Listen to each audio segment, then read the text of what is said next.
deal, y'all? What's good? What up, though? It's your girl, the Caribbean Chocolate, Jocelyn Navarro. Good. It's the one and only Rufus Lawlott. It's your boy, the problem, Isaiah Browner. It's the urban playboy, pretty boy Smooth. This is the Croc Rocket. Nickelback poppin'. Curls for all the girls. The Perminator, Sam Bam. This is the more of Irish strong style. The Wild Irish, Riley Rose. This is Only One Rhonda, and you're tuned into. Now tuned in. You're not tuned in. Tune in. Tuned in. You're tuned in to Tune in to Marks with Mike. Marks with Mics. Marks with Mics. Marks with Mics. Marks with Mikes. Keep it player. Enjoy the show. respectfully. Now somebody hit my music.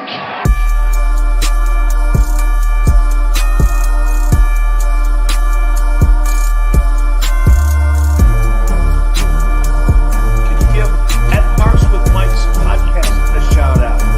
Shout out! Hey yo! What am I doing now?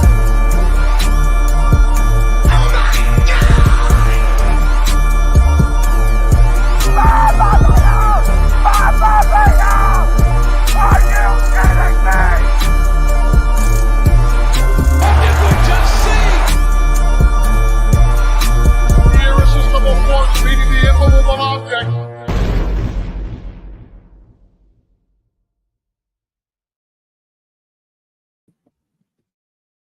You already know what it is by the sound of my voice, especially number 6'9" JT back in this piece once again. And I am joined by the official Like a Whistle co-host.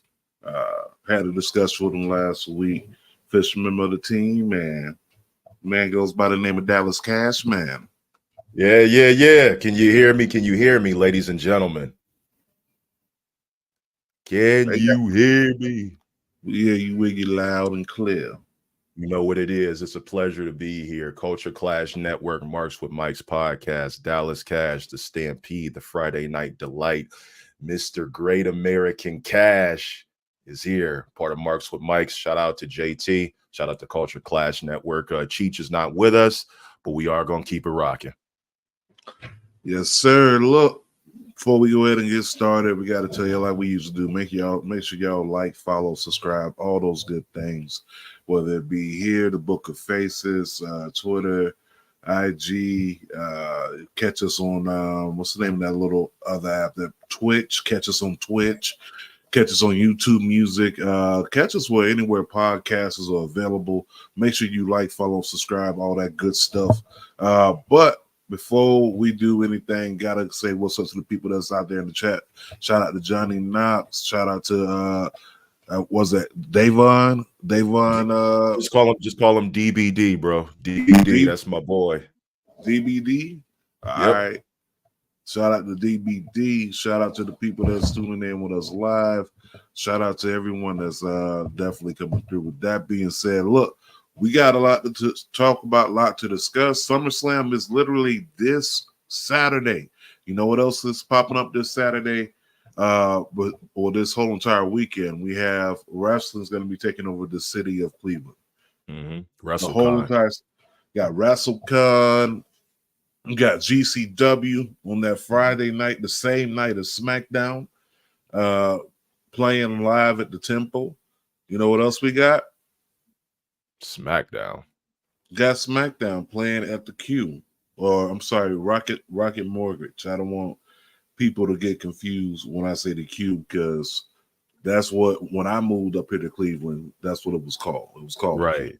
It was called the Q, and then before it was called the Q, it was called Gund Arena. So it was always going to be Gund Arena or the Q to me. So, and that's Gund Arena, not to be confused with gonorrhea.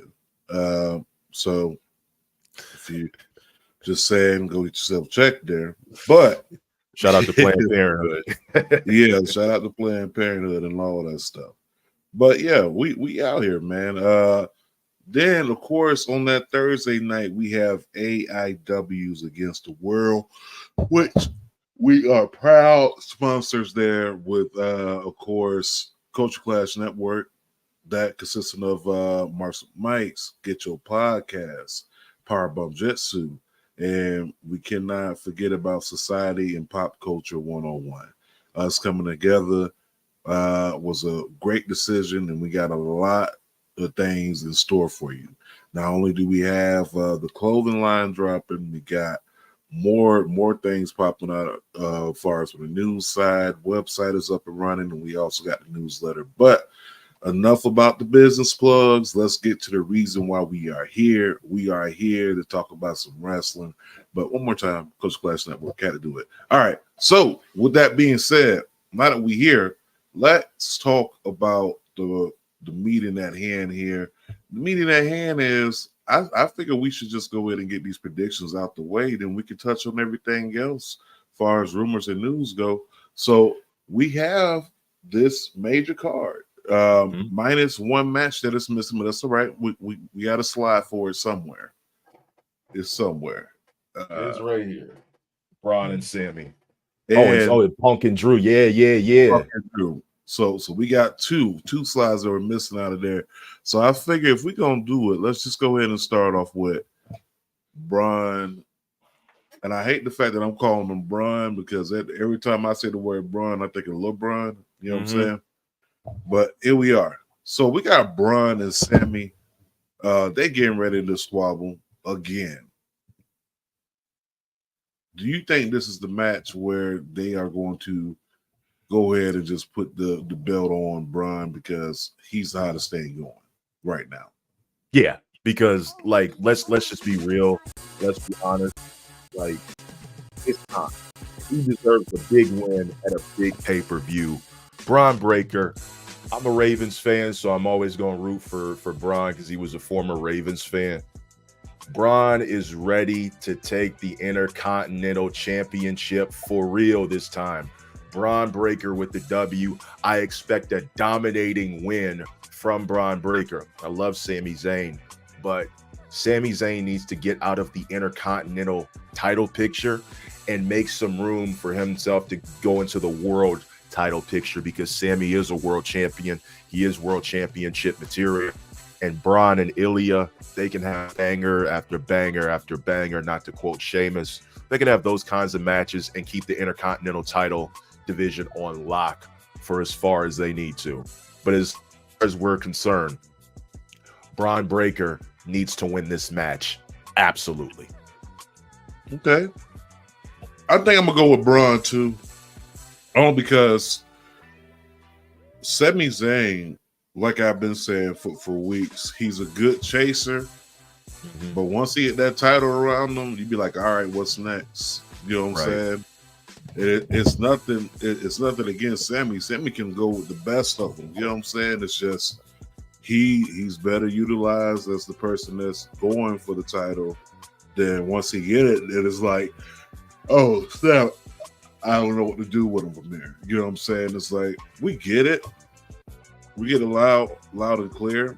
But I just think that at this point, when it does come to Sammy, we need to be looking at, okay, if he gets the title, then where do we go from here? Because these little 90-day runs, it's not it. Yeah, nah. It's not. 90 days is like, it's almost like a trial subscription, right? Like, I don't know how old, I'm dating myself, but remember back in the day, you used to get those subscriptions in the mail from AOL and all that stuff, little CD, and you put the CD in, and it's 90 days to try it out. And that's literally what we get every time Sami Zayn grabs a title. It's a 90-day trial period, and then we're out of here. So we need to dial it back and get this man into actual contention and actual invested storylines where we know he's going to be the person that comes out on top versus storylines where we know, Sammy, you're not coming out on top of this. Right. And that's usually the case for him. It definitely is. All right, we're going to move on to the next match, which I believe would probably be after that. We're going to shoot up for Logan Paul versus LA Knight for the United States Championship. Now, going into this match, a lot of people, and let me put this back up, are expecting Logan Paul and LA Knight to have a great contest. But the thing that we need to pay attention to with this match is Logan really hasn't made a definitive championship defense, I think, since what, WrestleMania 40 maybe, or possibly before that. What is going on with Logan Paul? He's having like a 2018 Brock Lesnar style run where he defends the title part-time. And personally, I know we're in Logan's hometown. I don't really fuck with him as a person, but as a wrestler, he's excellent for the business. But I will say LA Knight is going to be the one that takes this United States Championship. Same thing with Braun Breaker. It is time. It's been long overdue. Let's get it done. LA Knight, United States Champion. Take that title off Logan Paul. Logan's going to be looking up at the lights at SummerSlam. What you got for that one? Hey, look, I couldn't have said it any better. Deuces Logan on that title. Let's move on to LA Knight. LA Knight has been inside contention for the longest. He's been waiting for a title for the longest.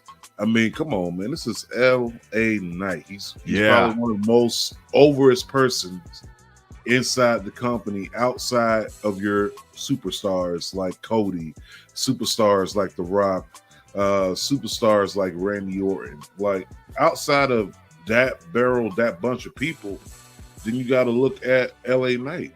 He has momentum. He has the people behind him.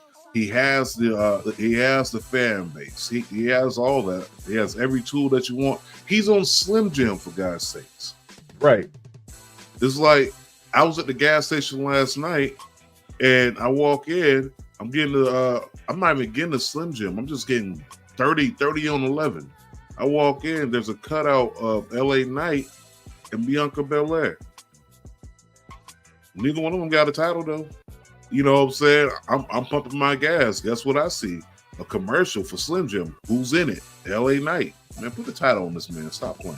Put the title on this man. Stop playing. And one thing that you talked about, you said Bianca was on the poster with LA Knight, the cutout. She doesn't even have a match at SummerSlam. Like, she's not even on the card. Sad.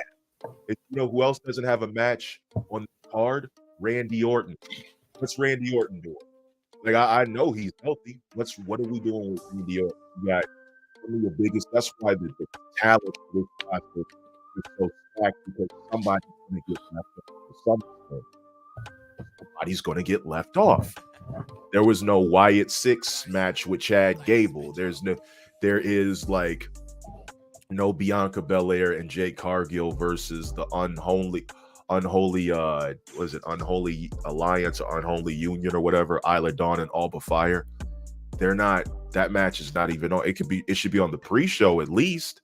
Like, they should at least for show. And Bianca's not a pre-show kind of person, but she should at least be on one of the biggest cards of the year. And it's funny because now the fans on Twitter are starting a narrative that Bianca Belair has a SummerSlam curse. If you look at it, 2021 squashed by Becky Lynch. 2022, she beat Becky Lynch, but her moment was overshadowed by the return of Bayley, Dakota Kai, Io Sky forming Damage Control. 2023, she wins the Women's World Heavyweight Championship after pinning Asuka, but then Io Sky cashes in on her. 2024 SummerSlam, she's left off the card. I don't know, brother. They actually may have something right there. That's what I'm saying. Like, I'm not trying to start a dialogue, but we got something right here. They have cursed Bianca Belair. Like SummerSlam is her Madden curse. Like, she was on the cover of 2K, and now she's got the 2K curse. No, I think they may be on to something with that one. They may be on to something. So we're gonna go ahead and transition that into what I think might be the match that a lot of people really want to see the outcome of, and that's going to be CM Punk versus Drew McIntyre with Seth freaking Rollins as the special guest referee. Now, I don't necessarily think this will be the next match, but it's going to be a little bit higher up on the card. but I wanted to talk about this match in general because I'm really excited to hear what you think is going to be the outcome of this match. Ooh. All right. Well, I'm gonna give you the outcome. The outcome is going to be Drew McIntyre getting the W, and the reason why he's going to get the W because Seth Rollins is not going to be able to hold back the emotions when it comes to CM Punk. I mean, this has been brewing for almost a year between CM Punk and Seth Rollins. You know what I'm saying? The only difference is that Seth Rollins wasn't able to get his beef out the way because of the injury with Punk. You know what I'm saying? Right. But if I'm a betting man, I'm going to say that the person that's going to clash heads is going to be Seth Rollins and CM Punk. His beef is not that big with a Drew McIntyre. That's more so business, right? Yeah. It's business on that side. But he had a beef with CM Punk from the minute that his music hit inside Chicago. Right. He had a beef with CM Punk from the minute that he left and then chose to come back almost 10 some years later. You understand what I'm saying?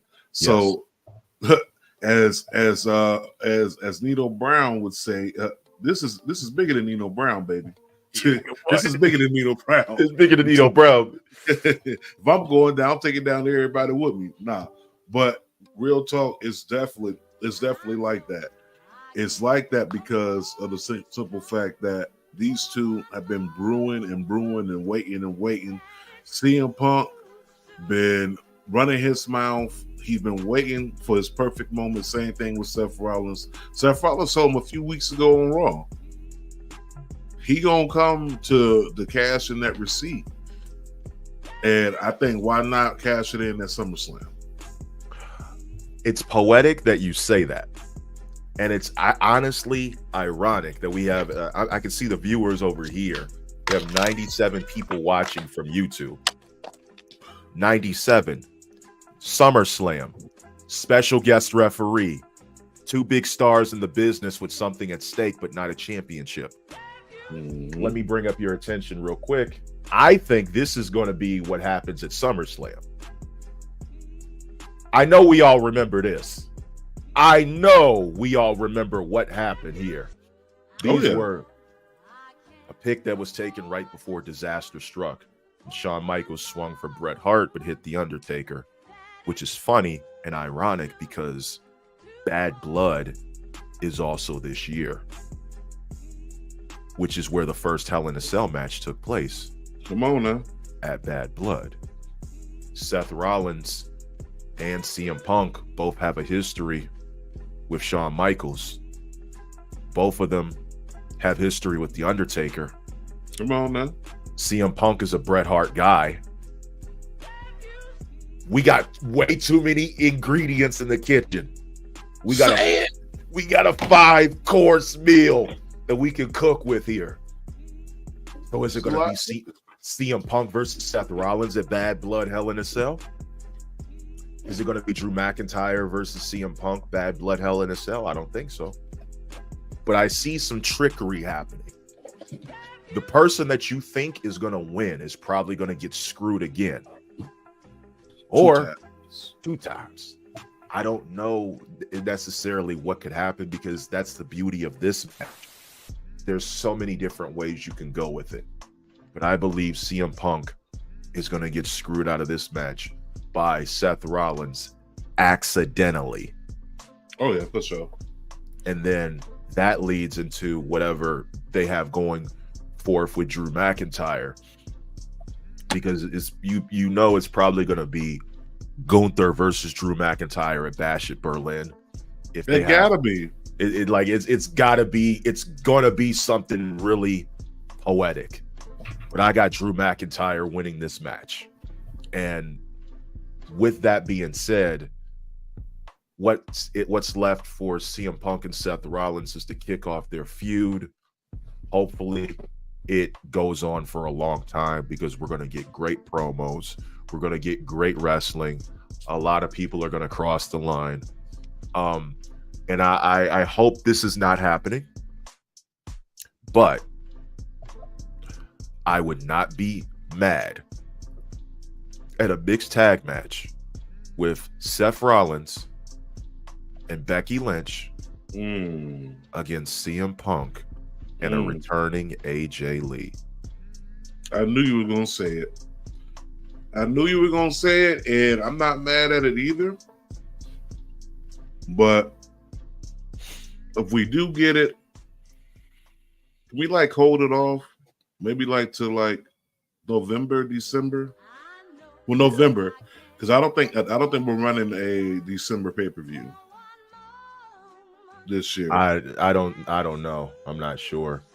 They from what I know, I haven't like checked I know Survivor Series is the last one, but you know, who knows what they're gonna pull off or what they're gonna do. All I know is that going forward, if you think about what Triple H has recently been doing, he's been giving the talent a lot of time off. I mean, like last year, he did something where he had them spend their Christmas week with their family. Like that was something that the talent all needed. And I think that going forward, maybe like take a load off on them after Survivor Series. Yeah. But we'll see what's going forward. However, let's transition into the women's side of things. And let's get into one of the matches that has everybody talking and probably the best storyline that's been going on as far as the women's division is concerned. And that's a la Liv Morgan, the New Jersey Devil, as I like to call her, versus the Nightmare, Mommy, Rhea Ripley. Now, Dominic Mysterio, listen to me when I say this.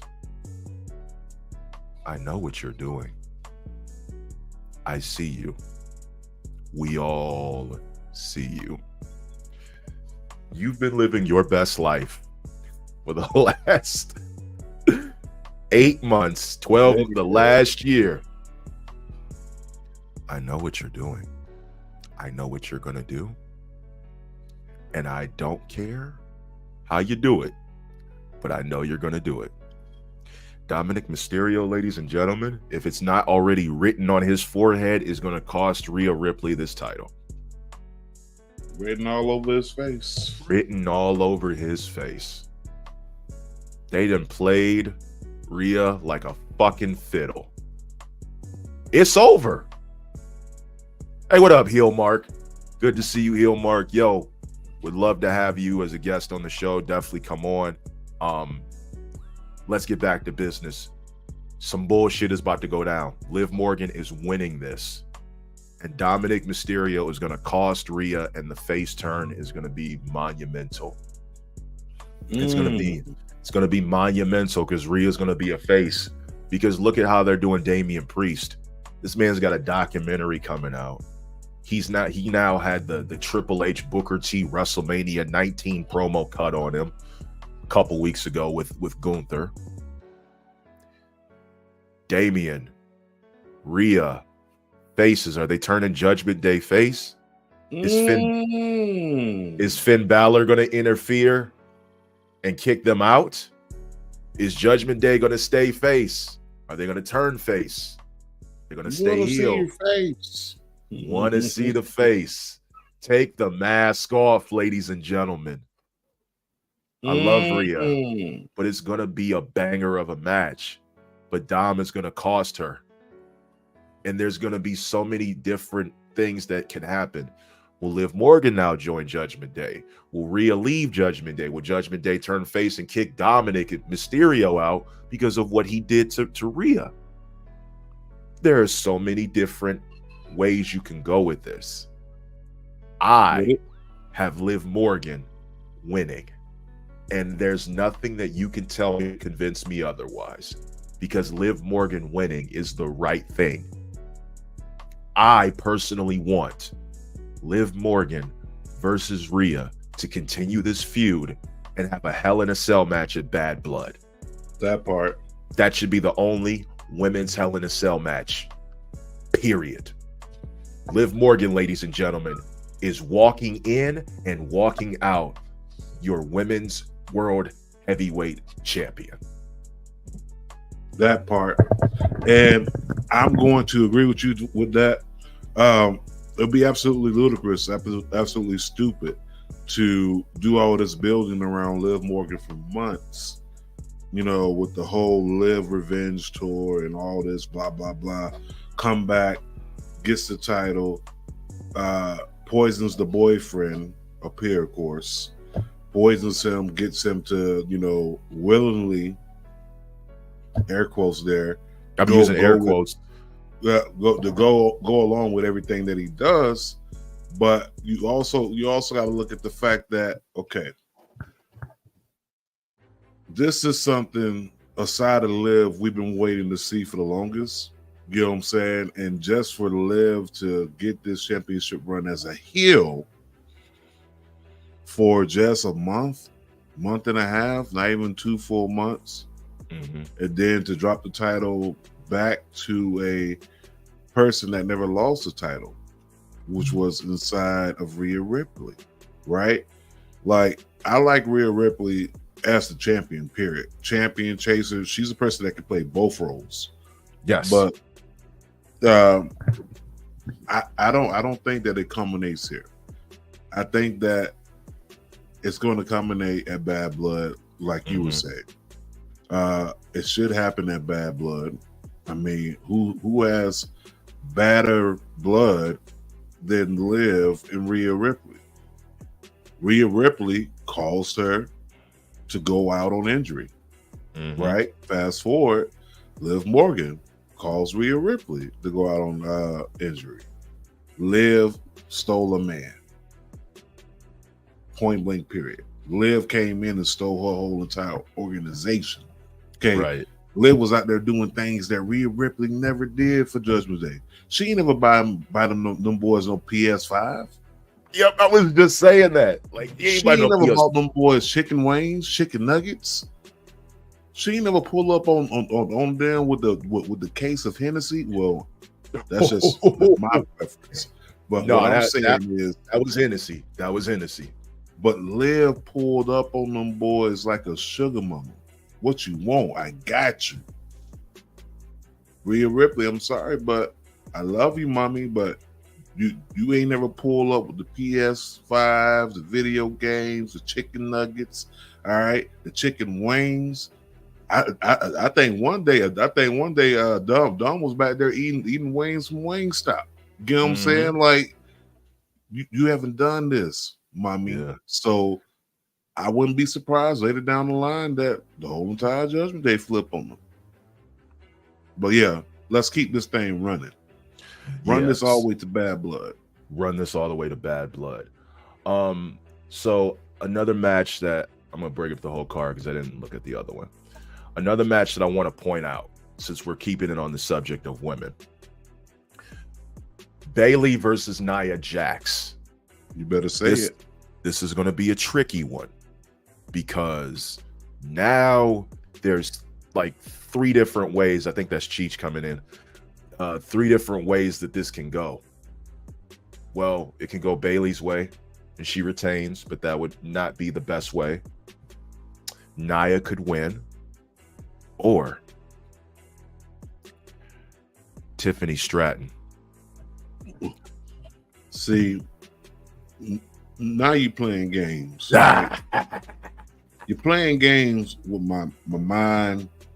Emotions is everywhere, right? Tell the for the people that are not watching, I think you need to push me off to the side, and it needs to just be on you for you to tell the people. No. Tell the people what Nia Jax does to you. Tell the people about how you feel about one Nia Jax. Nia Jax is. Let's put back on my headphones here. Nia Jax is the embodiment of my thoughts, my desires. If I can build a perfect image of God's paintbrush touching a canvas, it would be Nia Jax. Okay, if God was able to show you what his paintings look like, it would probably be Nia Jax. The most beautiful thing on this earth. Don't argue with me, argue with your mammy.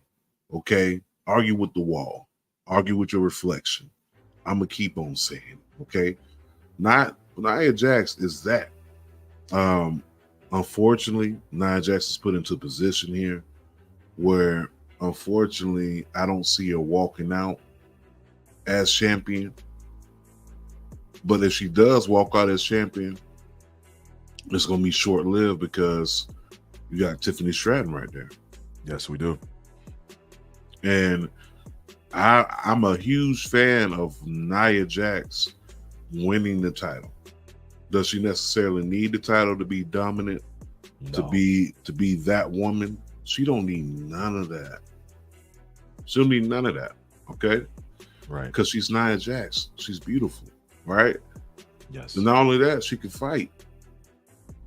And she's Samoan. You don't want to headbutt her ass. Listen, she can headbutt me anytime. I'm cool with that. I'm cool with that. I don't mind being knocked out for love. You know what I'm saying? Like, I love this woman. You understand, bro? Like, I generally love this woman.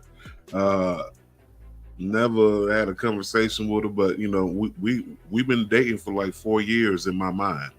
But this is Nia Jax we talking about, man. This is hey, yo, read this man's comment. God already gave us the gorgeous creation on this earth with Bailey, so your story is invalid. Hold on now. Let me cook and let me finish. God also created Bailey. Okay? He created Bailey. But before he got to a Bailey, he created a Nia Jax. Okay? I'm gonna leave it at that. Okay, all right. So let me go through these comments. My bad. Oh, my bad. Hey, DBD, bro. You like, yeah, you know ball, so you know what time it is. Yeah, you know ball. Definitely. You know ball. She's Tiffany's gonna cash in. Sammy, I see you. Sammy, love you, see you. Hill, what it is. Hill Mark says Bailey leads. Joey says Bailey wins. Tiffany helps. I was told to chill. I'm not gonna chill. Listen, hey, that's Gucci. Hold on, that's my dude from Indiana. I know what. No, Gucci. Don't even start because I know you. I've been around you. You feel the same way. Don't play. He telling you to chill because you reading his intrusive thoughts are winning. Like, nah. This is how this man feels. This man has felt this way. Hold on, bro. My whole entire life. Hold on, bro. Like, this man right here, yeah, he done felt that way. He done felt that way for a long time. I'm Casey and JoJo when it comes to Nia Jax. I'm not gonna hold you. Well, we've all decided on what we have picked, and we're gonna go into my choice is Nia wins, Tiffany cashes in. However, having said all that, speaking of being out on the streets and being for the streets, we're starting with our world heavyweight champion, Damian Priest, aka Punishment Martinez, going against the ring general Gunther.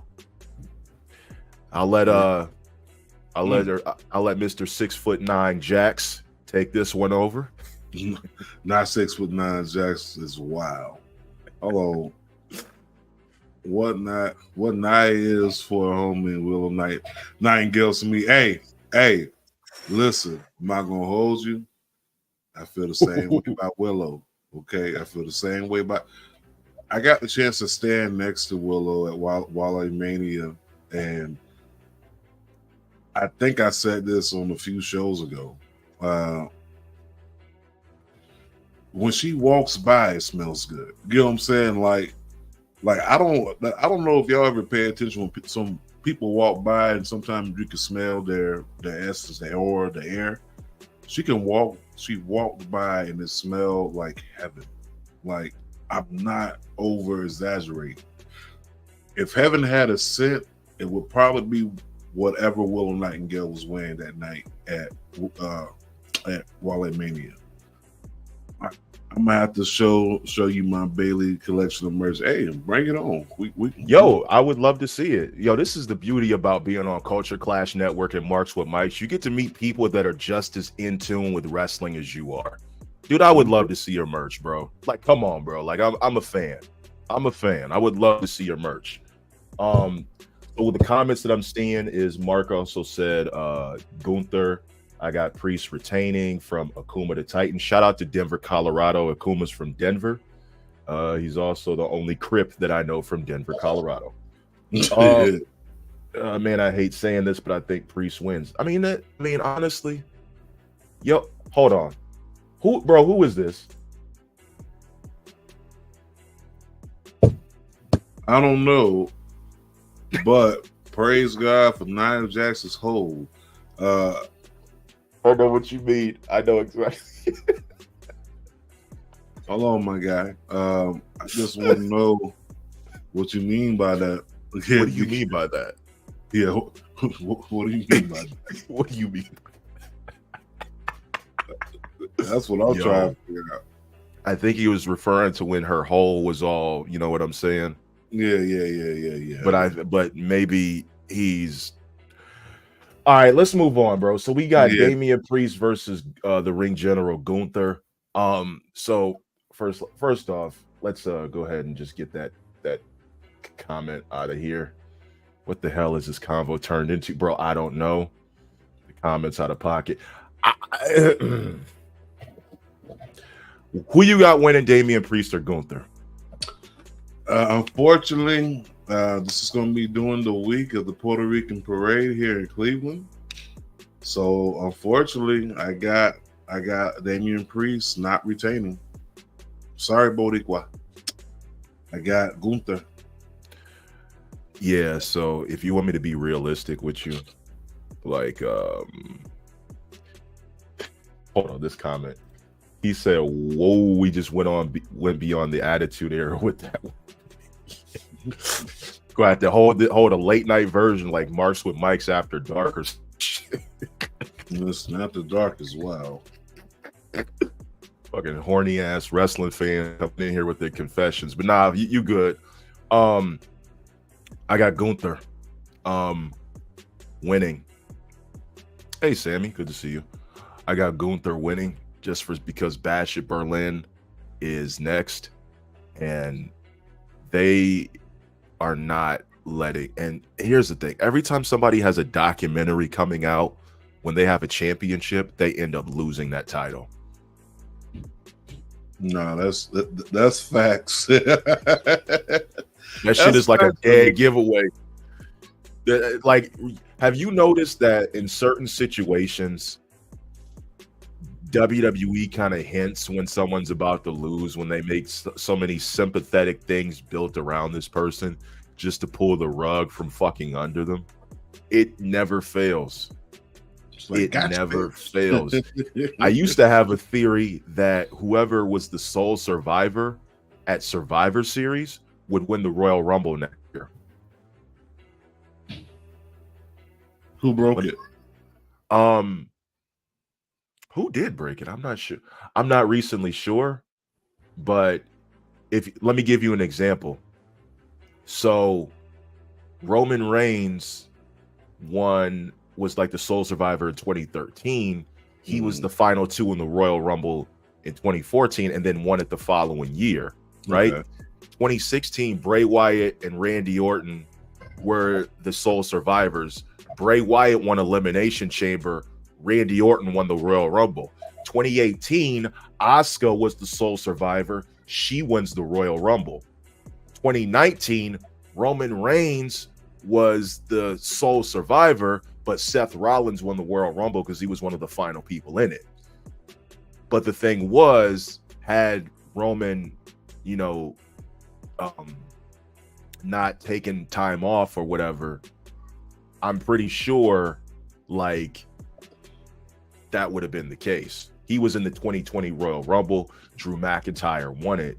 I think Roman was the one that kind of broke the curse, because then right after that, the 2020 Bianca Belair and Nia Jax fought to like a double count out. Lana was the last one standing, but then Bianca won the Royal Rumble the following year. So it's just like, I kind of thought that was like they kind of hinted at it. I mean, it wasn't consistent every time. Like Dolph Ziggler broke it because he was the sole survivor in 2014 and they did nothing with him in the Royal Rumble in 2015. That's Dolph. That's Flipper. That's what I call him. Damn, the 2015, I think Dolph Ziggler should have won the Royal Rumble, but I understand why Roman Reigns won it, because who's going to go up against Brock Lesnar and look like a legitimate? This is 2015, pre-Suplex City Brock Lesnar, who had the greatest, I'd say one of the greatest years ever in 2014. Period. There's no wrestler that you could say had a better year than Brock Lesnar 2014. Now, with Gunther and Priest, like it's pretty obvious what's going on here, and we're not going to hold you too much over it. We're going to just get straight into the next one. Ladies and gentlemen, as you take a look at this card and the additional stuff, you see that there's one match left.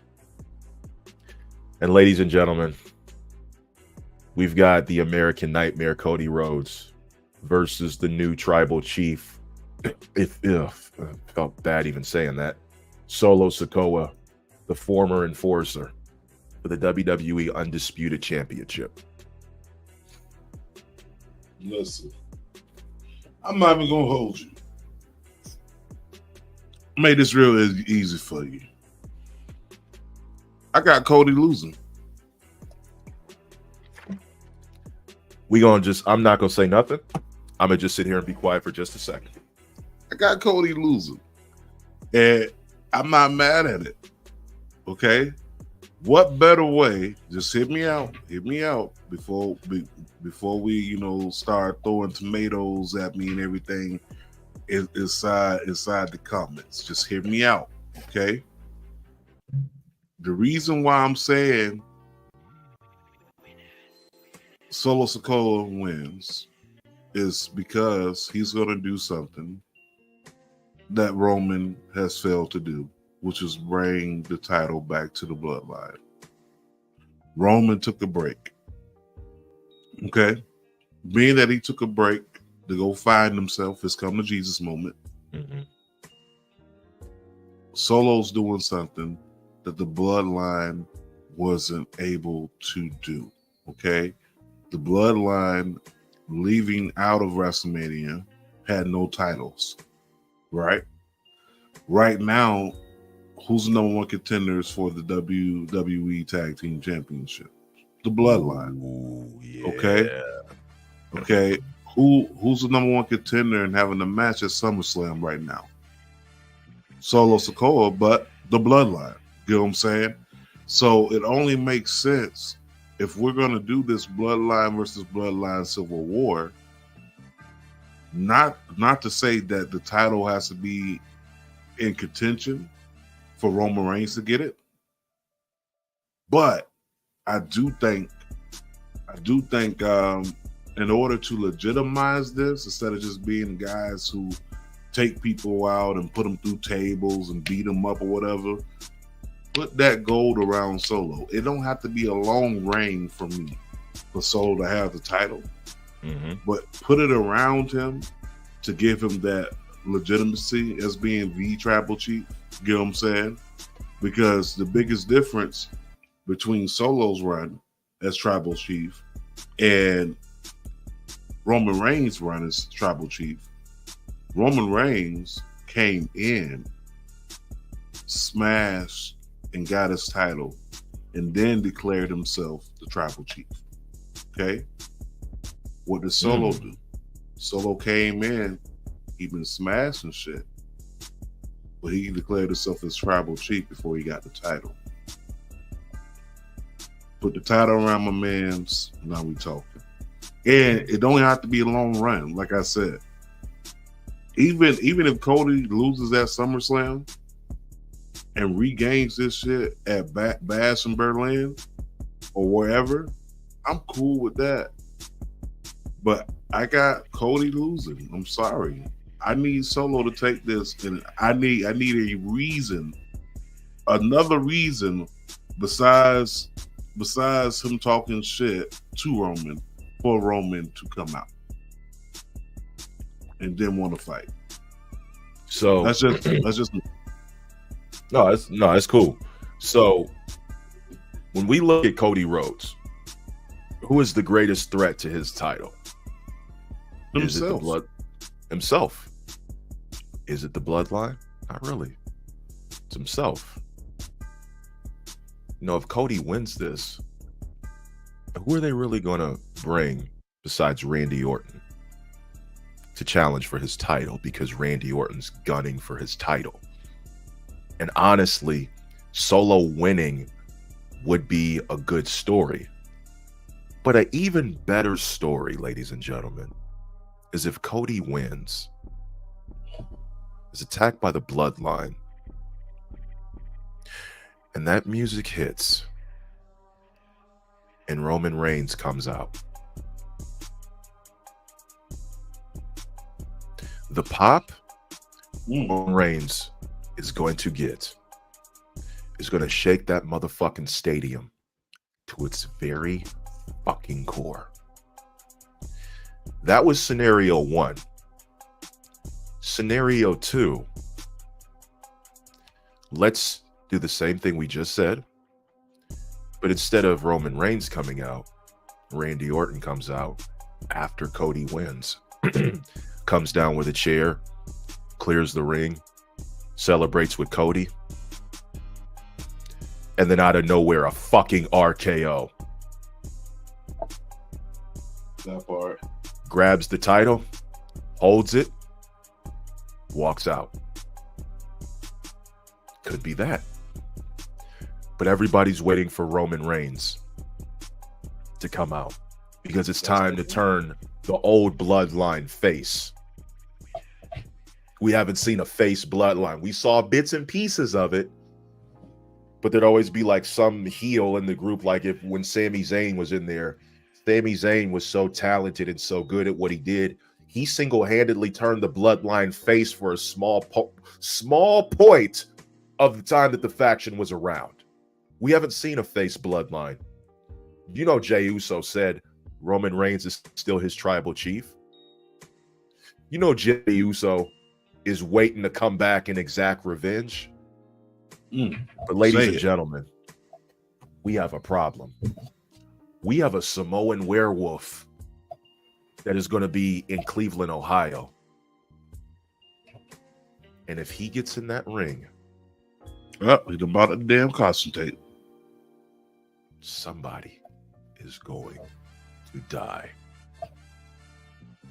Ladies and gentlemen, your winner, the American Nightmare, Cody Rhodes. But Jacob Fatu is going to do some damage when he gets in that ring. Okay. All right. I'm going to give you that. So you got... Yeah, I got Cody. Okay. You got Cody, and I got motherfucking Solo. Just to play devil's advocate, I got Solo. So that's the recap for that's the predictions for SummerSlam. However, I want to ask you one question. We talked about this before we started the show. Randomly, if you can, it doesn't have to be your all-time favorite moment, but if you could think of a SummerSlam moment that means a lot to you or your top 3 moments, what would they be? All right. So top 3. I'm gonna go from childhood to adulthood. SummerSlam '92. I think that was out there in Wembley. Another one. Let's go to more childhood, like teenage. Give me SummerSlam '98 in the Garden. Mm-hmm. And let me go to adulthood. I'm not gonna hold you. It's a two-way tie between Roman versus Brock. And This you talk about this one? man, listen, that made people look at Brock Lesnar totally different. Yeah. And then if I had to do my other two-way tie for that moment, give me SummerSlam. Was it 05, 06? I want to say it was 05, 06 with Shawn Michaels. 05. It was 05. Okay, I just want to make sure. Because I think 06 he faced Randy Orton. Yeah. Okay. So those are good picks. Actually, you took a couple of mine. All right, so I'll have to pick something additional. So I think one of my favorite SummerSlam moments was, believe it or not, SummerSlam 94, Undertaker's entrance into the ring in Chicago. The match was terrible. I mean, by far. But the whole entrance and the whole idea that he was wrestling himself was kind of like a moment for me, because it was like, is this really fucking happening? Like I was so confused and thrown off about what to really pick. And Undertaker has some really good SummerSlam entrances. Like his 2015 entrance was great. His 92 entrance with the ride in the hearse to the ring, and you can see the fans like rushing to the guardrails to like try to reach out and touch the hearse or touch the Undertaker. And I want to bring up this SummerSlam moment because this is probably number 2. John Cena getting squashed by Brock Lesnar. 16 suplexes. 2014 SummerSlam. Yo, 16 suplexes is wild. 16 fucking suplexes. But my number one, like, I don't really have a number one moment, but when it comes to mine, I want to talk about one of the best fatal 4-way matches that has ever happened, not only at SummerSlam, but just in WWE in general. And that's the 2017 SummerSlam match between Brock Lesnar, Roman Reigns, Braun Strowman, and Samoa Joe. I have never heard a crowd that hot for one person like they were for Braun Strowman that night. That was a pro Strowman crowd, and I feel like the title should have changed hands that night in Brooklyn. And there's many SummerSlam moments that I'm thinking about. I'm still thinking about Steve Blackman and Shane McMahon, their hardcore match, Randy Orton and Chris Benoit 04 SummerSlam, which, by the way, that SummerSlam was no, not that one. I'm thinking of Survivor Series 2004. Survivor Series 2004 was in Cleveland. I think the last SummerSlam we had in Cleveland was SummerSlam 96 with the Boiler Room Brawl, and then Shawn Michaels versus Vader. There's been a lot of great SummerSlam moments and SummerSlam matches. But 2022 SummerSlam and 2014 SummerSlam, those are some really good SummerSlams. 05 as well. In 2000 with the triple threat with Kurt Angle, The Rock, and Triple H. Like that was a banger. So what else we got? I know we got news and fun facts. Yeah, we got some news. So didn't load up the slides for it, but yeah, we do have some news. So as we heard over this past week, people that are going to be reaching free agency who are no longer on the eternal roster, we got Lashley, big surprise there.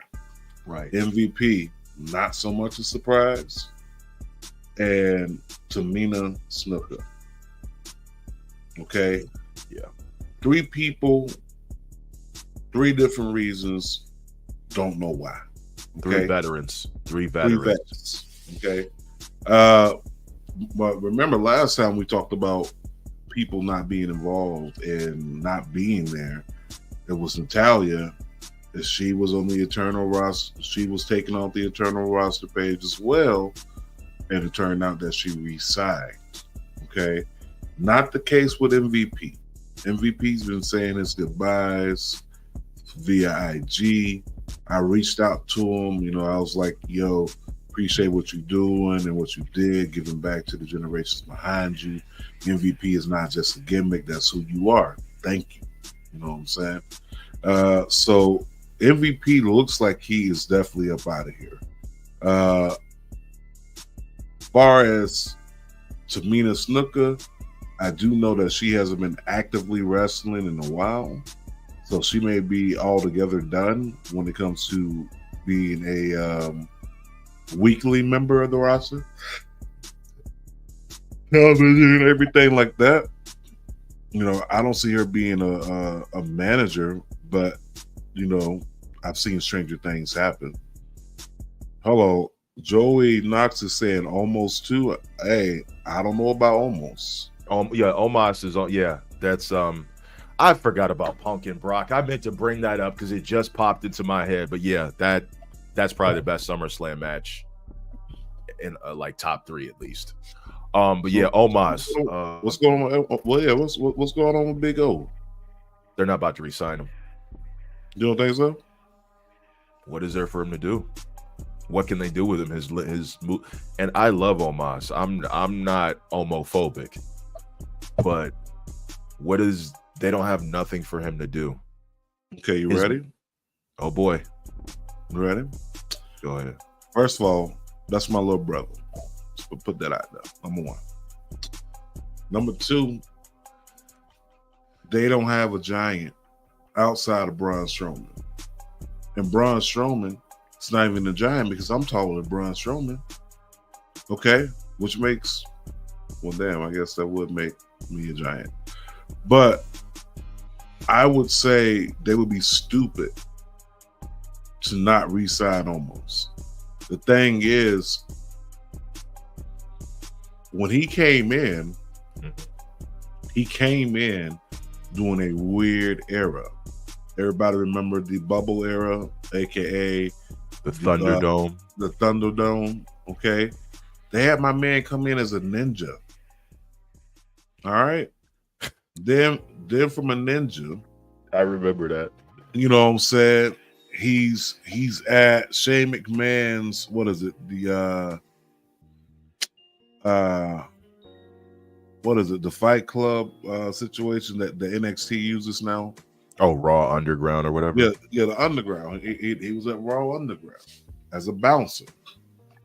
Then you bring him in as a full-fledged wrestler.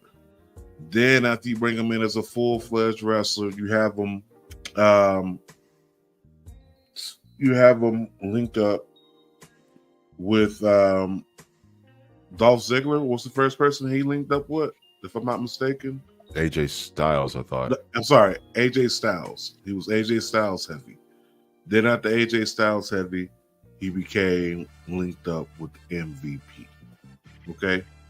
Nothing wrong with that. But y'all gave him so many different avenues. So many different avenues to become something, right? Obviously, the Ninja wasn't going to be anything. The same thing with the other two. Y'all barely tapped the cusp in the surface of almost. Okay? Right. And barely touched it because you got to think about it. This is a big man. There's really not a lot for you to do with him besides have him wreck shop and put a mouthpiece behind him. Wrestlers now are looking more like Will Ospreay. Yes, Will Ospreay and Johnny Gargano, but at the same time, you need a big attraction to sell to the masses, right? Right. You can make him dominant again. You can make him, this over person as a heel, but you're gonna have to put in the work. And the thing is, you really haven't put in the work with Almost. You really haven't. Okay. We went a whole entire year with no Almost. His last big major match was him versus Brock Lesnar at 39. Opening match on night 2. Yeah, at 39. That's the last time we saw him. You know what I'm saying? So I think it's messed up. I really do. I think we should be able to definitely enjoy Omos in different variations, but you kept him on TV basically for a year, major TV for at least a year. He's been on house shows for almost a year. You've had a year to redo whatever you wanted to redo with him. Now I say link him up with somebody like a Bobby the Brain Heenan style, you know what I'm saying, as a manager. And it don't necessarily have to be a male. It could be a female. I'm cool with a female being his handler. But I don't think that it's over with for Omos. I think that I honestly think not re-signing him is going to be a dumb decision, because all you doing is leaving the door open for a TNA or a AEW to pick him up, or even MLW to pick him up. You know what I'm saying? Like, so that's stupid. I wouldn't do that. So my thoughts on this, and I'll keep it short. Thank you, Mark.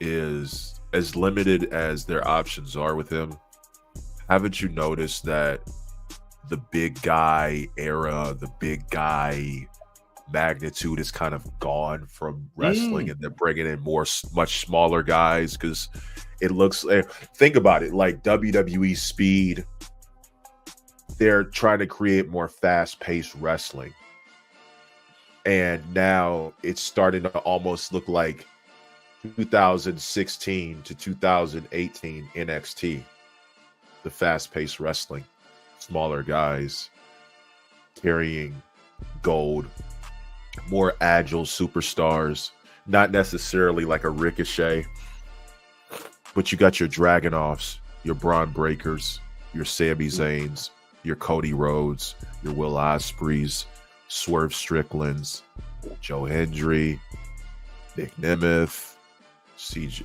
Juice Robinson, the Young Bucks, like smaller guys, bigger matches, longer storytelling, more longevity, and the big man era is kind of gone.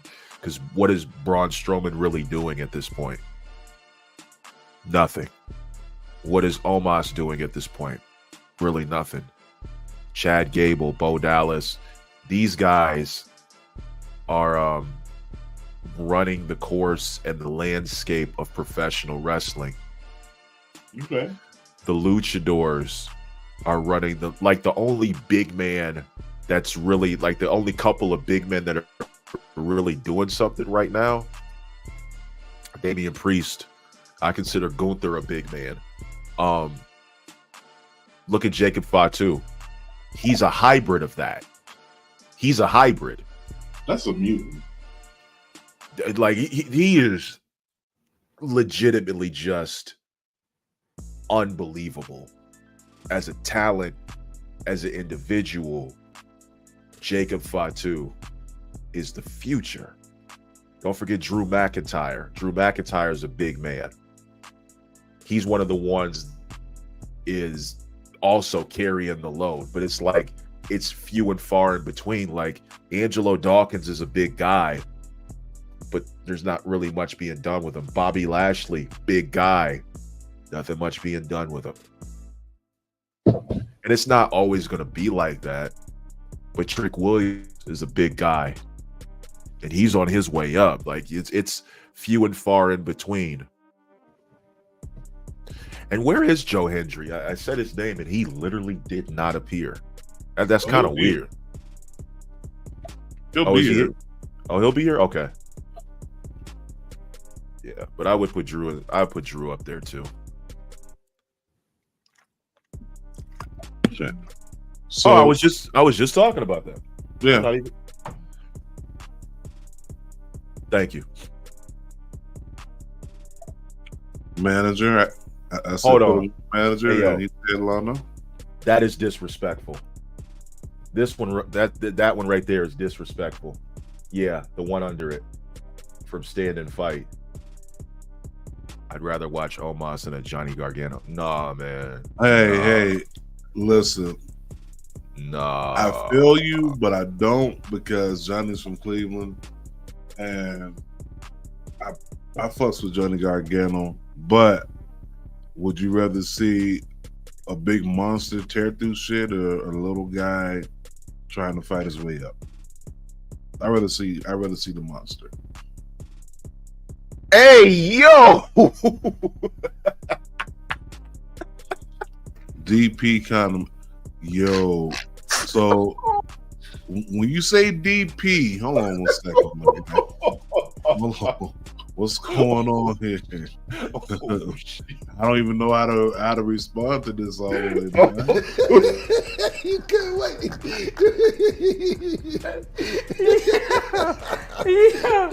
I said, whoa. Back. Whoa. So when you say DP, what do you mean by that? That's what I want. Does Damian Priest? Yeah, I know, but okay. The reason why I said that was because it's weird. People, I know R-Truth called Damian Priest DP, but just hearing like DP kind of big, that shit is crazy. Crazy. That's kind of wild. That is crazy. DP kind of big. What? What's going on? Shit. Shit. Deep penetrate, like what are we talking? And then DP kind of big, like yeah, that's a lose fight. We really can't win on that one. And then the comments coming up after the DP, I like monsters. It's like what's going on here? What's going on? Okay, I wish they Bronson Reed, yeah, Bronson Reed also.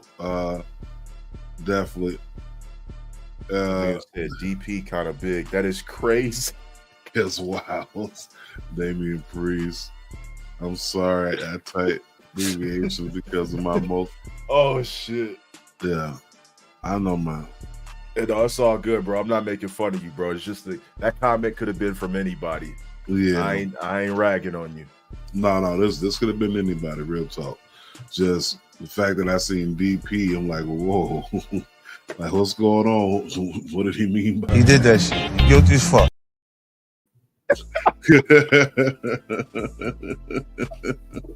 Yo, nasty work. Nasty work. That is crazy. You know what's even more crazier? Did you see AEW's brand new championship, right? So the American Championship, okay? This is to take place of the International Championship. Of course, storyline reasons. Now, if you follow, you know that when Will Ospreay won the United States Championship in New Japan, he redone it the UK Championship, right? He renamed it and made it the UK Championship. I think this is MJF taking the play on the same thing he did. Here's my issue with it. This has to be the ugliest. This shit is ugly as I didn't want to. I was not trying to cut you off. It's okay. That shit is ugly as fuck. Like I don't know. Like that looks like. It's ugly. I don't know who created that on WWE 2K24 and thought that shit was a good idea, but that shit is ugly as fuck. I could see this is real life. I know, but I could see Kid Rock wearing that shit. Like I see Donald Trump wearing it. That's the MAGA championship. Yeah, that is the What, that's the anti-woke championship. Like shit. I mean, don't let Undertaker see this shit. Don't let Donald Trump see it. I can already see him bragging on it. It's a great title, one of the best titles ever made. I'm trying to tell you. I just need the championship. That MJF, I like that guy. That guy, real special guy. Real special guy. One of the best ever made. You gotta do the hands too. Yeah, you gotta do the wrist clap. Fine work, gentlemen. No, but no, that title, I understand the storyline purposes, but God, when I seen it, oh my gosh, like why? That shit Like was. I don't know. I don't know who was behind it. Maybe Chris Jericho and his people, but I'm not a fan of it. I'm really not. Let's see. Let's okay, let me check the comments. MJF acting like Trump is hilarious, but the belt is temporary. Don't worry, y'all. Yes, I know storyline purposes. I honestly hate having this disease because it really hinders my hands, so I can't type as well or write either. Look, man, keep up the good fight. You can always hit the little microphone as well. You know, that's what I do. It looks like the old X Division title and the US title had a baby. Was it Force in the course? Because that's what that looks like. Let's move on from. But listen, we also found out that this past week that AEW's looks like what we discussed on the show last week about them getting the international for Max. Looks like that could be a possible thing here in the US. Nothing's on paper. It's just verbatim, you know, from the mouth. Pause. But nothing's on paper. So hopefully, knock on wood. Yeah. Paul. Yeah. Paul. I don't know. Knocking on wood because that DP kind of big, bro. Yeah. No, but honestly, I really hope they do get this deal. I hope they get this deal. I hope they get a deal similar to it if they're not able to get it with HBO. But I need them to get a deal because no deal means possibility of no direct competition. And I don't know about you, but for the last 4 or 5 years since AEW came into play, WWE has been on their toes. Yeah. Which they are a lot better when they have competition versus no competition. So I don't want them going away no time soon. Speaking of competition, this past Friday we had Death Before Dishonor. You know, ROH. We got a new champion popping out of there, a new pure champion, Lee Moriarty. Okay, shout out to Tiger Style, man. You know, becoming the new ROH pure champion. I'm with it. The whole world is with it. I'm glad that he got it. We also had a brand new women's ROH champion, and I'm happy about that too, man. We was able to get that. So shout out to the new champions. Shout out to the new champions, the new titles, going which way and that way. But ROH in Texas, it's picking up. Yeah, I like it. It's picking up. Like they gaining some traction. And this is beautiful, man. ROH has given a lot of AEW ROH has given a lot of eyes and attention to people that rightfully deserve it. And new champions coming along, old vets. I don't like to say old vets, but vets mixing in with the up and comers. You're getting quality matches. You're getting quality entertainment, quality TV, and just pure wrestling in general. ROH is cooking right now. No, they're cooking, but like I said, the worst part about it will for me is that they don't have the TV deal. If they had the TV deal, be a whole different story. I think it's coming. It's coming. Like we'll because I have not really watched an AEW pay-per-view all the way since like Forbidden Door. Like that was like the last one I really watched, but before that, like I haven't been keeping up. And with this TV deal, the fact that I actually use Max, hell yeah, like I watch. I just with the way society, the economy is, and it's like I don't want to pay all this money just for like 1 or 2 channels. You know, I want to get my money's worth and make this happen. We need some US or IC. Yeah. You know, real talk. GCW is phenomenal. Ring of Honor's for the problem is I get wrestling fatigue sometimes because it's like I can't keep up with every single thing. You not. I can't. It's 24 hours in a day. Okay. I don't watch Stardom anymore. I can't. It's like, yo, I don't have time. Like me and JT, we fathers. We got kids to take care of. We got just like every all of us. All of us are we got kids. And I'm a gamer. I don't got time to always be watching. Like sometimes, like I missed Raw and SmackDown this week. I missed it. I was able to catch a little bit of AEW, a little bit of Impact. Hey, all you need is a little bit of season. You ain't got to throw all that shit on there. But shout out to Backstage Brawl. Oh shout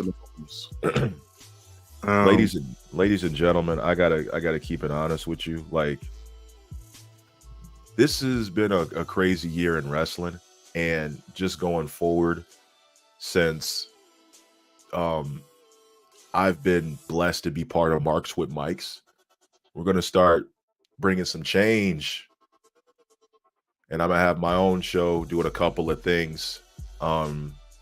I'm not gonna do it on here because I don't want to disrupt the order that JT has going on, but I'm gonna start cutting promos on certain wrestlers, like pulling names out of a hat and starting cutting 60-second promos on them, and I'll have some of the fans come on and do it with me.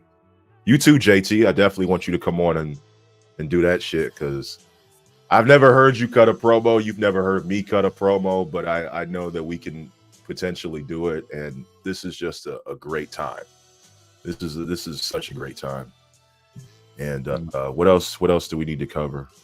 Huh? I mean, besides the fact that, you know, potential people possibly leaving, you know, between the Lashley, might be, we're not sure, but if he does go, they can reform the Hurt Business out there. Shelton's a free agent. They can add Kenny King to it, you know, from the original Beatdown Clan. I mean, it's a possibility. It's out there, right? You also got the fact that, okay, if y'all redo the Hurt Business, there's a guy by the name of Keith Lee who's inside AEW right now, whose contract is getting ready to expire as well. Okay, what if? It's the big what if. But what if everyone goes to TNA? What if we get a MVP? What if we get a Lashley? What if we get a Keith Lee? And what if we Top get a Dollar? What if we get AJ Francis? Top Dollar. Yeah. And yeah, we get he him could be in the Hurt Business. Like, I'm cool with that. Now, if they go to AEW, I'm not sure how that's going to go, because we've seen the way they stop with the booking, right? And they haven't been too gracious on big man, period, when it comes to the way they book as well. And I would love for it to go well, but I just don't see AEW being the place for the Hurt Business. Anywhere. You're right. Anywhere but them. Hey, stand and fight. I appreciate that, man. I appreciate that. But anywhere but AEW, but if they do end up inside AEW, I'm cool with it. I'm gonna support it, because I got people that work there, you know, people that I love, respect. So if they do go to AEW, I hope somebody else is helping with the booking. Put it that way. Right. But AEW can end up anywhere. If AEW doesn't end up on Max, Tubi's out there. They look it. But yeah, we got 4 free agents. Mm-hmm. coming up. So we don't know where they're gonna end up. But I tell you, one person who was a free agent and stayed, Buddy Matthews. Yeah, he had no Which choice. I was surprised by that, but he stayed. But that's all I had when it came to rumors and news. And I caught Deadpool yesterday. Tell me about it. I fell asleep during the whole entire movie. Not because it was boring, because I was just so fucking tired. Like, me and the wife, we went in, I got the popcorn, got the slushy like we usually do, and I even got some of those little cinnamon bites, right? Yeah. After 30 minutes of trailers, just to get to the movie, we get to the movie, I'm watching it. First 15, I fall asleep. The wife nudges me, wake up. So I'm watching it. I think I was tuned in for like another 15, fell asleep again. By the time we got to the end of the movie, my God, I probably missed about 50 minutes of the movie. Damn. So I'm about to spend more money to go out and watch Deadpool again now that I actually got some rest this morning. So I'm going to go watch it. I don't think Marvel has a problem with that, you know? No, not at all. If we're covering covering Marvel, well, ladies and gentlemen, and I can't get the image uploaded for whatever reason, but we got some news that we need to cover, because like there is some things that you guys need to know. So one thing is that there was a conference or whatever for whatever SD Comic-Con, San Diego Comic-Con, I believe. And they revealed that there are 2 Avengers movies coming in 2026 and then 2027. I think the one that's going to be first is Doomsday, Avengers Doomsday. And then the one after that is Secret Wars. Well, now that we know that Kang is no longer in the Avengers storyline, they brought in a new villain, in which me and Akuma had talked about this a long time ago, and I said, well, Kang is gone, Doctor Doom. And lo and behold, they brought in Doctor Doom. But Doctor Doom, who's gonna play Doctor Doom? That was the biggest situation that everybody had a problem with. It was like, okay, who's going to play Doctor Doom? Who's going to do this? Who's going to do that? Who's going to do this? Who's going to do that? And then they had Doom bots line up. And once the Doom bots lined up, this is what happened. So the Doom bots line up, and then they make a way for the guy to come in. And come to find out, the Doom bot, the guy who's playing Doctor Doom, is fucking Robert Downey Jr. Robert Downey Jr., ladies and gentlemen, is going to be playing Doctor Doom. I'm with it. I'm gonna let that breathe for a minute. Robert Downey Jr. is playing Doctor Doom. After people just realize, he was just Tony Stark. He was just Iron Man. All right. I personally wanted Cillian Murphy from Oppenheimer to play Doctor Doom. Personally.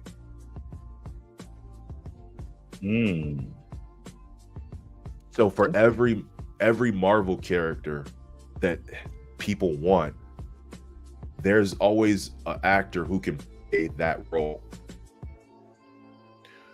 Let me give you an example. Doctor Doom should be played by Cillian Murphy. And if not, the guy who played Alfred on Pennyworth.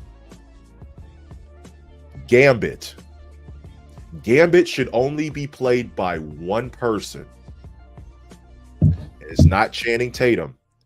He looks like Gambit. He has Gambit. Yeah. He would do this person should be the only person that ever plays Gambit, and it's Johnny Depp. Johnny Depp? Johnny Depp looks like Gambit. Johnny Depp? Johnny Depp looks like Gambit. He can have the accent. He can use the humor because Gambit is very humorous. Johnny Depp looks exactly like Gambit, in my opinion. You look at a picture of Gambit, you look at a picture of Johnny Depp, you see the similarities. Just like Blue Marvel could be played by Denzel Washington. Like Carnage should be played by Joaquin Phoenix could really pull off Carnage. I know Woody Harrelson did what he did, but like Joaquin Phoenix could really pull it off. Like all these actors, there's different people that could play different stuff. Charlize Theron as like Silver Sable instead of Clea from Doctor Strange. Well, that's a whole nother thing for a whole nother show. No, real talk. Let's see. I think I want everything on the ROH that's for this honor. If I didn't touch on everything, let me just give you a quick rundown. Athena does retain the Women's World Heavyweight Championship and does main event. Does not main event, I'm sorry. Mark Briscoe defeated Robert Strong to retain the ROH Heavyweight Championship. 6-way TV title match. Guess what? Atlantis Jr. does retain. Very good match. Very good. The Dark Order lost to Dustin Rhodes and the Von Erichs, who then went on to become the ROH six-man champions on yesterday's episode of Collision. I've already mentioned that Billy Starks lost her title to Red Velvet. Willa Yuta, unfortunately, lost his title to Lee Moriarty. Lee Moriarty is the new pure champion. As well as, cannot forget about this match. I mean, of course, it wasn't for anything, but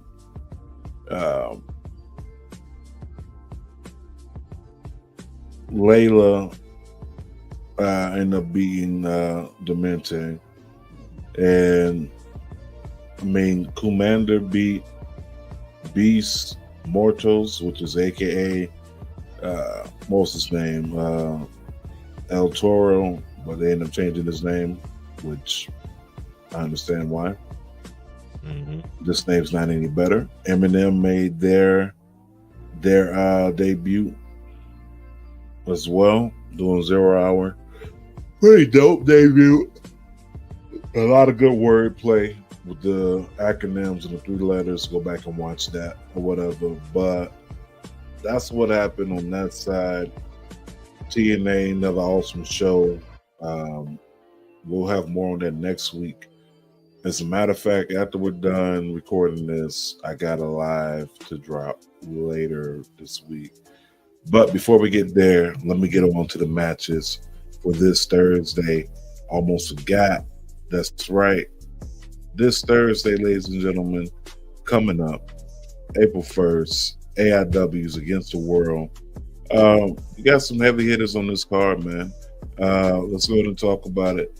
Let's start it off. You got Eric Taylor going up against Heath. He's got kids. He does have kids. You got the AIW Absolute Title match. Okay. You got Chuck Stone, the champion. Alex Price, Derek Dillinger with Katie Arquette, and Joshua Bishop for the Absolute title. Okay. I'm not going to give a prediction here because it's an AIW show. You never know who is going to walk out, how it's going to happen. But if I had to just throw something out there, I'm pulling for Derek. I'm pulling for Derek Dillinger. I think the dark horse in this match is definitely going to be Alec Price. Yeah, because we already know what Josh is doing, and Chuck Stone. I think he's probably one of the most underrated people next to Alec in this match. the momentum though is in Dillinger's favor, but I feel like between Chuck or Stone, I feel like Alec Price may like be the guy that actually gets it done. Of course, we got the two-time Intense champion Wes Barkley going up against Anthony Green, retro Anthony Green. Wes Barkley All day, man, all day. Then you have this tag team gauntlet, not gauntlet, tag team match here. And to be honest, I don't know if this is for the next contenders. Right. We got Latinos Most Wanted, To Infinity and Beyond, Bangin' Matthews, Los Desperados. I want to say Los Desperados only because I fuck with Gringo Loco. I mean, not that I don't fuck with anybody else on the thing, but it's Gringo Loco, bro. He's in town. I gotta go with Gringo Loco. I'm gonna go with Latinos Most Wanted. You go with Latinos Most Wanted? Okay. Yeah. Either way, you see Latinos winning this match. Got Yep. you. Yep. I got you. Makes perfect sense. You got Kenta. Make sure I get this right. This last week because we were talking about anniversary. I fucked around and said Kushida. But we got Kenta versus Isaiah Bronner. I got Isaiah coming through like a Mack truck. Yep. I mean, there's going to be a GTS. It's going to be hit, but, you know, Isaiah got this shit 3-0. Then you got Jocelyn Navarro going up against Rachel Armstrong. I'm going with the hometown queen. I'm going with Jocelyn Navarro. That's me too. Yep. PME versus the Motor City Machine Guns. Ooh, I forgot about this match. Yo, PME is facing the Machine Guns? Yeah. Oh. Ooh. Give me PME all day because PME are the champions. Ooh.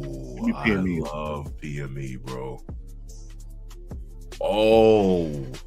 Yeah, I might have to come out. Yeah, PME. Definitely. You got John Wayne Murdoch versus Kaplan. Fucking Kaplan. Oh, man. Bro, are you going to the show? Yeah, I am. Okay, good. Because I'm going there, and I'm probably going to get about 6 bags of jerky. I'm going to be selling them outside, wholesale. But yeah, I got Kaplan. Another match that I think that was announced that I didn't get a slide for. I forgot to get a slide for. I want to say it was Dominic Greening going up against One Call Manders. So this is going to be a pretty dope card. I can't wait till next week. But I think we covered everything that we can cover for today. Anything we don't cover, y'all know what y'all can do. Slide in, drop it in, pause, drop it inside the chat or drop it inside of DMs. And or the DPs. Not the DPs. Yeah. Shout out to the Hill Marks coming through. I love Hill Mark, bro. I think Tony might be bringing Philly to AEW. I wouldn't be mad at it. I wouldn't be mad at it. Eminem killed it. Eventually, she'll show up in AEW. Mark for sure. Okay, just catch it up on the chat. But yeah, I think it is about that time, ladies and gentlemen. That being said, if I can get my mouse to work, because it is one of those mouses. There we go. It's one of them. But yeah, we got to pull on out, man. We're going to catch y'all next episode. But before we do that. Sound is real simple, B. It says wrap it up. Wrap that shit up, B. Yo, I'd like to thank y'all for tuning in and listening, all that good stuff. Thanks for showing up. Listen, too much negativity can have you unbalanced mentally, physically, spiritually, emotionally. Listen, spread more positive vibes. It takes very little to build someone up than it does to tear them down, okay? Think about the logic and the message behind that statement, all right? It could be as easy as doing a good gesture, open the door for somebody, showing them the right directions, or you can go for the very time being. I do mean this because the switch is happening. You can go to whatamaneuver.net and get that positive vibes only apparel. Okay, you gotta get it for you. Get it for someone who may be going through something. Maybe them looking at the message on that T-shirt could be a constant reminder that life is not as bad as it seems. Okay, it's really not. Sometimes you really just gotta look at it, focus on the positive. Don't look at the negative. All right. Also, listen. I say this a lot, and I mean this.